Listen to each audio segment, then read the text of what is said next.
का आगे चर्चा बढ़ाएं। हेलो दोस्तों, आज हम चर्चा करने वाले हैं आपके 12th chemistry question bank solution के 2018 के बारे में। 2017 तक वीडियो आपको अपलोड हो चुका है, अब जा कर के पीछे देख लीजिएगा प्लेलिस्ट में जा कर के। तो चलिए, इसमें सबसे पहला प्रश्न है आपका इलेक्ट्रोड और इलेक्ट्रोड विभव को परिभाषित करना है।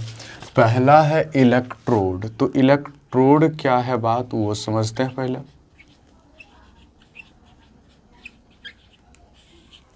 किसी भी धातु के क्षण को अगर उसी धातु के विलयन में, किसी भी धातु के क्षण को, अगर जिंक है तो जिंक धातु का टुकड़ा अगर Zn के विलयन में डुबा देता है तो डुबा देने से जो आपका क्या होता है, जो बनता है उसे हम इलेक्ट्रोड, डुबाने से इलेक्ट्रोड। जिस धातु के इलेक्ट्रोड बनाना हो आपको, उसको उसी धातु के विलयन में डुबा दीजिए, आपको क्या इलेक्ट्रोड तैयार मिल जाएगा। तो इलेक्ट्रोड, और जब हम एक धातु टुकड़ा को उसी के विलयन में डालेंगे तो क्या होगा, वो धीरे धीरे करके आयन बनेगा, और जब आयन बनेगा तो वो क्या, इलेक्ट्रॉन इधर से इधर जाएगा तो विद्युत धारा प्रवाहित होगी। तो विद्युत धारा के प्रवाहित होने से जो आपका क्या होगा जी, कार्य होगा, तो उससे क्या कहते हैं, विभव। तो उसी को, अब चूंकि ये इलेक्ट्रोड के कारण विभव उत्पन्न हुआ, तो इलेक्ट्रोड के कारण जब विभव उत्पन्न होता है तो इस प्रकार के विभव को हम इलेक्ट्रोड विभव कहते हैं। अर्ध सेल के विभवों को क्या कहा जाता है, एक अर्ध सेल के विभव को इलेक्ट्रोड विभव कहा जाता है। कहता है नाइट्रोजन सिर्फ NCl3 बनाता है। दूसरा सवाल है कि नाइट्रोजन जो है वो केवल, ये नाइट्रोजन जो है NCl3 बनाता है, जबकि फास्फोरस PCl3 एवं PCl5 भी बनाता है। PCl3 भी बनाता है एवं PCl5 भी बनाने का काम करता है। तो जरा समझिएगा कि नाइट्रोजन का इलेक्ट्रॉनिक विन्यास हम लिखते हैं तो 1s2 2s2 2p3, 1s2 2s2 2p3। इसका बाह्यतम कक्षा का हम p में 3 बनेगा, ये अर्धवारित। अब उसके बाद फास्फोरस इलेक्ट्रॉनिक विन्यास 1s2 2s2 2p6 3s2 3p3 3p3 होता है। तो NS2, अब 1s2 2s2 2p3, तो P में अधिक से अधिक कितना इलेक्ट्रॉन रह सकता है, P में अधिक से अधिक आपका, P में अधिक से अधिक 8 इलेक्ट्रॉन रह सकता है। ये दूसरा कक्षा में P में अधिक से अधिक 6 रहेगा, लेकिन दूसरा कक्षा में अधिक से अधिक 8 वो इलेक्ट्रॉन रह सकता है। तो दूसरा कक्षा में D कक्षा बनना, D जो है आपका कक्षक नहीं बनता, तो D कक्षा नहीं बनने के कारण, अब है फास्फोरस में D कक्षक बनता है। D कक्षक बनने के कारण, फास्फोरस में D कक्षक बनने के कारण ये PCl3 के अलावा PCl5 भी बनाता है, जबकि N में D कक्षक नहीं बनने के कारण ये सिर्फ NCl3 ही बना पाता है, क्योंकि इसके पास मुक्त 3 ही इलेक्ट्रॉन है। अगर इसके दूसरा कक्षा में अगर D उपकक्षा बनता तब ये इलेक्ट्रॉन भी उत्तेजित हो करके आगे जाता। जब उत्तेजित होकर के इलेक्ट्रॉन आगे जाता तब ये NCl5 बना सकता था, लेकिन ऐसा संभव नहीं है। ये फास्फोरस का आकार बड़ा होने के कारण, उसमें कक्षा ज़्यादा होने के कारण उसमें D कक्षक भी बनता है, जिसके कारण क्या है जी, फास्फोरस PCl3 के अलावा PCl5 भी बनाता है। अगला है कि अब कहता है क्यों किसी उड़नशील तरल में ठोस घुल्ले डालने पर उसके वाष्प दाब में कमी आ जाती है। अगर मान लेते हैं कि एक यहाँ पर क्या है जी, द्रव है, शुद्ध विलायक है, जिसमें कोई चीज विलय आकर के घुल जाता है, तो ये है विलय। तो इस ठीक से ये क्या हो, धीरे धीरे करके वाष्प बन करके उड़ रहा है। इसको अब ऐसे है कि कुछ समय के बाद ये धीरे धीरे वाष्प बनकर उड़ते उड़ते ये खाली हो जाएगा बर्तन। वो बर्तन जब खाली हो जाएगा, खाली होता हुआ दिखाई देगा। अब इसको एक बर्तन से, अब क्या, एक ढक्कन से ढक दीजिए। अब वाष्प बनेगा तो ये बाहर नहीं जाएगा, वायुमंडल में अब जाने वाला नहीं है। तो अब धीरे धीरे करके वाष्प बनेगा, ऊपर जाएगा। एक समय ऐसा आएगा कि ये क्या होगा जी, एक समय ऐसा आएगा जो ये अब एक कण जो है विलायक कण जब भी वाष्प बनेगा, दूसरा वाष्पित कण द्रव में बदल जाएगा। तो इस अवस्था को कहते हैं हम साम्य अवस्था।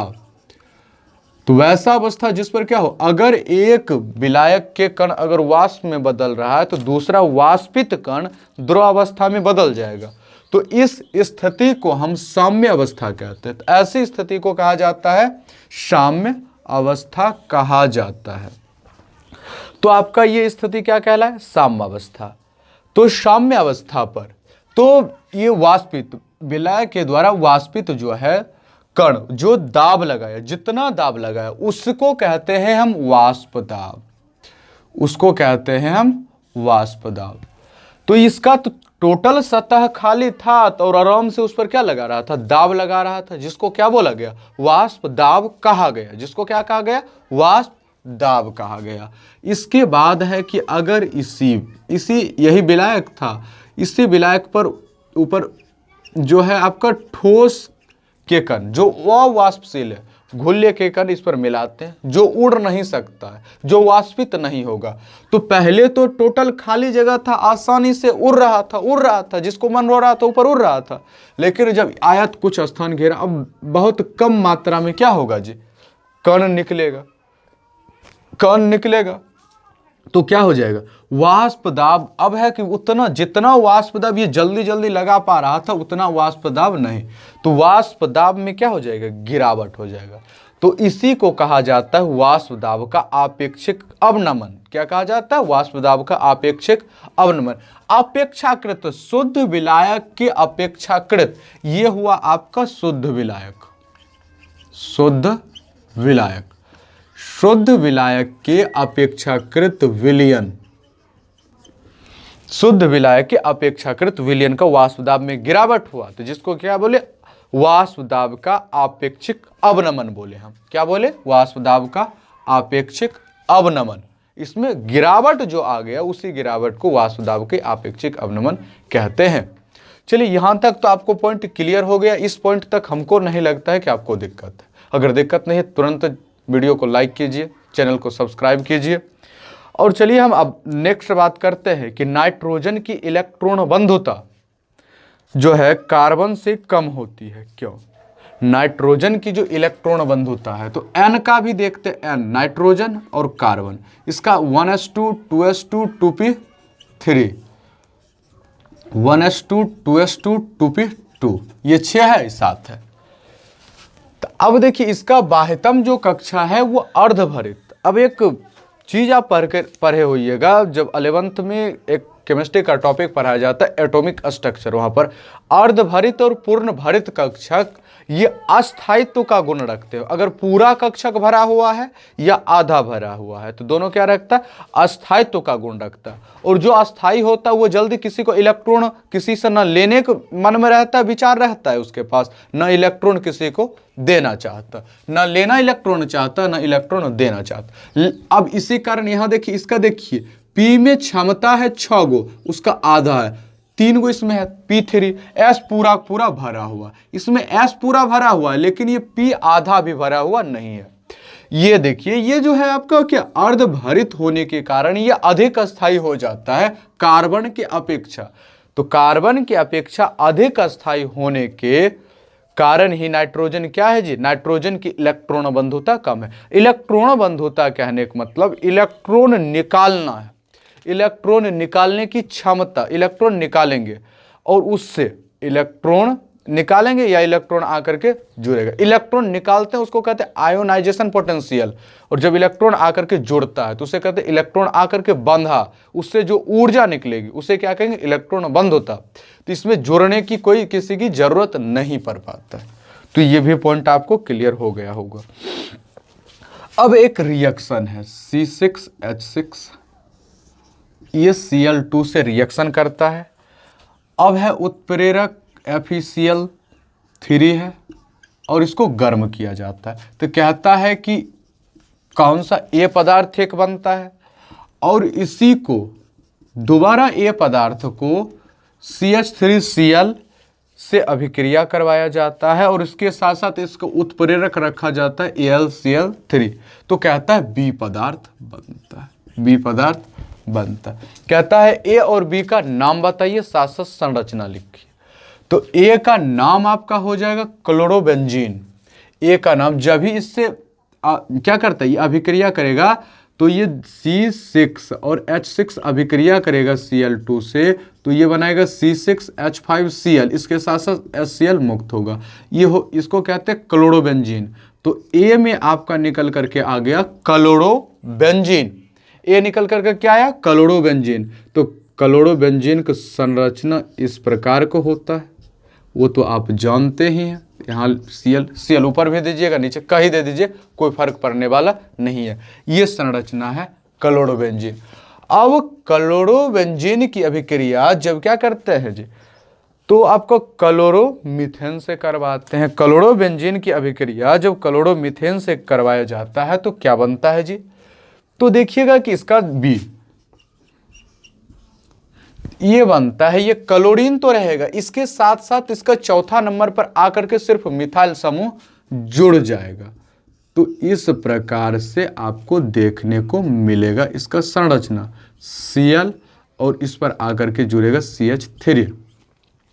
तो एक नंबर पर क्लोरीन है तो 1 क्लोरो, 1 क्लोरो, 1 क्लोरो। और कितना नंबर पर मिथाइल ग्रुप जुड़ा हुआ है, 4 नंबर पर 4 मिथाइल। और क्या है, बेंजीन है, तो लिख देंगे बेंजीन,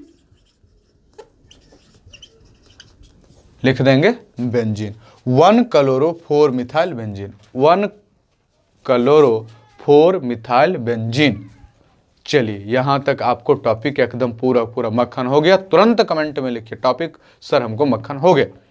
तो चलिए अगला बात पर चर्चा करते हैं। अगला क्वेश्चन क्या कहता है, कहता है प्रथम कोटि का प्रतिक्रिया है, एक अभिक्रिया है प्रथम कोटि का जिसका अर्धायु 10 मिनट, अर्ध आयु टी हाफ आपको गिवन है 10 मिनट, टी हाफ। और प्रथम कोटि अभिक्रिया के लिए टी हाफ हो जाता है आपका, टी हाफ होता है 0.693 बट्टा के, 0.693 बट्टा के। ये हुआ आपका टी हाफ प्रथम कोटि अभिक्रिया के लिए। तो ये है, तो टी हाफ मालूम है 10 और इसमें इसका अभिक्रिया की दर मतलब के निकालना है, तो के बराबर 0.693 बट्टा 10, ये हो जाएगा 0.0693। ये रेट ऑफ रिएक्शन आ गया, ये अभिक्रिया का दर निकल करके आ गया। अब है किसी ठोस पर गैस के अवशोषित होने पर ऊष्मागतिकीय परिवर्तनों का वर्णन करें। किसी भी ठोस पर, कोई आपका क्या है, ठोस है, ठोस पर क्या होता, अब देखिए अब क्या है जी, अधिशोषण। तो अधिशोषण के बारे में आपको लिखना है। तो अधिशोषण के ऊष्मागतिकी सिद्धांत क्या कहता है। अब है कि कोई भी धूलकण, कोई भी कण आकर के अगर सतह पर चिपक जा रहा है, सतह पर चिपकने की घटना को हम कहते हैं अधिशोषण, और सतह के अंदर समा जाने की घटना को अवशोषण कहा जाता है। तो चिपक गया तो वो, अब है कि जब चिपकता है तो एक बात ध्यान रखिएगा केमिस्ट्री में, जब आता है, जब आकर्षण होता है, आकर्षण होने के फलस्वरूप आपका ऊष्मा निकलता है बाहर, और ऊष्मा निकलने वाले रिएक्शन को हम क्या कहते हैं, ऊष्माक्षेपी। तो ऊष्माक्षेपी, ये प्रक्रम कैसा हो गया, ऊष्माक्षेपी। तो ऊष्मा निकलता है, क्या होता है, ऊष्मा बाहर निकलता है। तो कितना मात्रा में, और ऊष्मा बाहर निकलने उसको बोला जाता है एंथैल्पी, उसको कहते हैं एंथैल्पी, डेल्टा एच।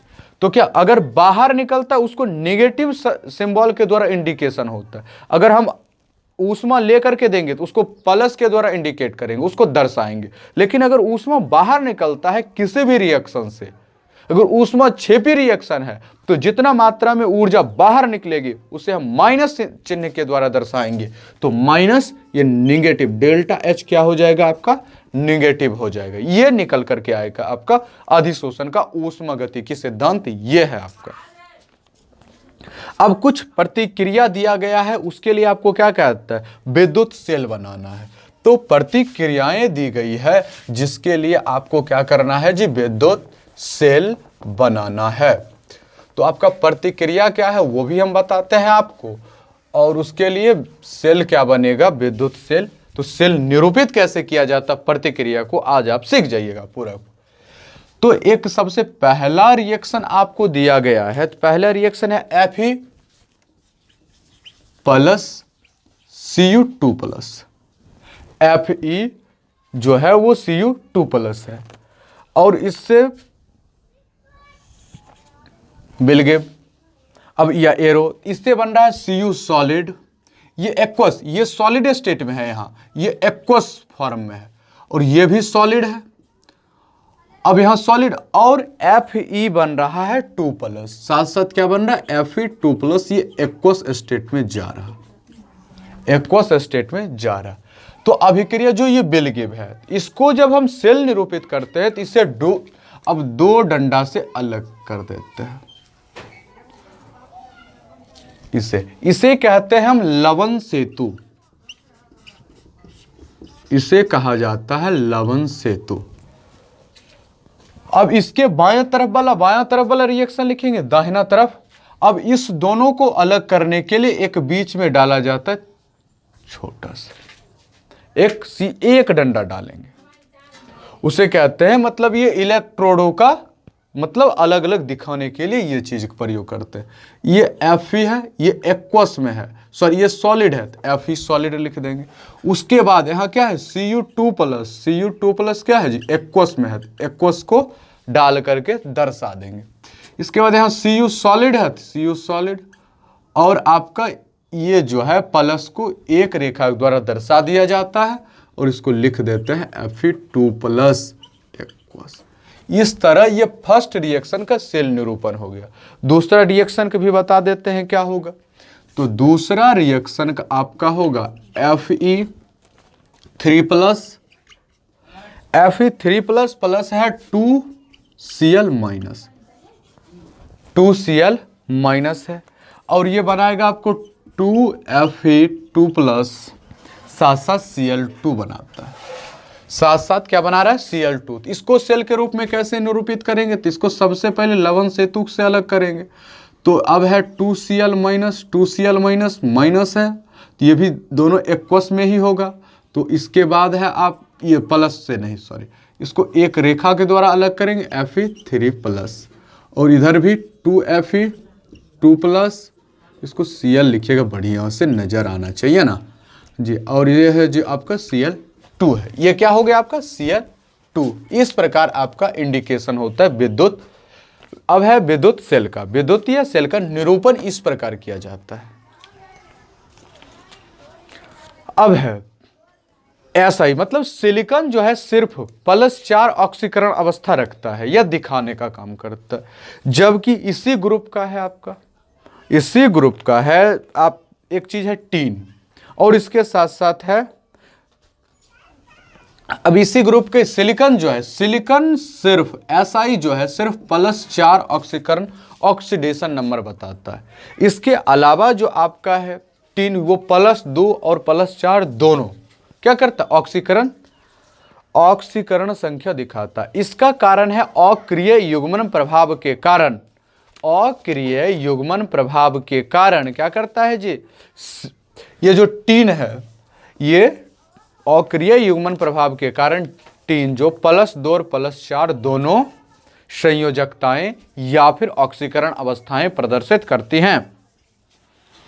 अब इसके बाद है अमोनिया गैस की जो है अभिक्रिया लिखना। अमोनिया गैस जो है जलीय, अमोनिया गैस किसके साथ है, जलीय है, वो जल में घुला हुआ आपका अमोनिया गैस है। तो जल में घुला हुआ अमोनिया का गैस है, तो उसका रिएक्शन क्या क्या आएगा वो बात जरा सा देख लीजिएगा।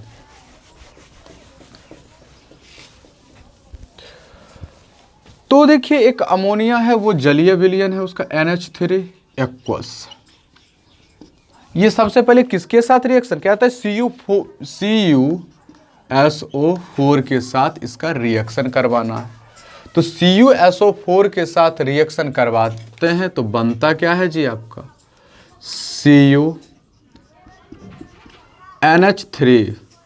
NH3 का 4 और SO4 बनता है। ये चीज आपको क्या होता है जी, बन जाता है। और इसी का रिएक्शन लिखना है AgNO3 के साथ, तो NH3 एक्वस ये आपका सिल्वर नाइट्रेट के साथ क्या करता है, रिएक्शन करता है। और एक चीज ये बनाता क्या है, तो Ag तो यहां बनेगा, अब यहां भी NH3 होगा, लेकिन इसका होगा होल ट्वाइस। और ये क्या बनाएगा जी, एक और चीज ये आपका बन जाएगा NO2 बनेगा, और NO2। तो इसका नाम ये क्या है, एक उप कोऑर्डिनेशन कंपाउंड है, उप सह संयोजक यौगिक है। यह है आपका उप सह संयोजक यौगिक। तो इसका नामकरण कैसे करेंगे, तो किसी भी यौगिक का नामकरण करते समय सबसे ध्यान में रखने वाला बात है कि सबसे पहले धनायन का नाम लिखते हैं, उसके बाद ऋणायन का नाम लिखते हैं। तो धनायन का नाम, तो धनायन ये देखिए ये SO4 2- है और ये पूरा पूरा क्या है 2+ है। धनायन गुरु कोष्ठक के अंदर जो है वो धनायन है।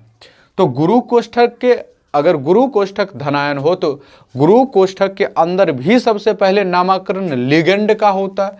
तो लिगेंड NH3 है, तो एमीन हुआ, तो क्या होगा एमीन 4 गो, तो इसको कहेंगे टेट्रा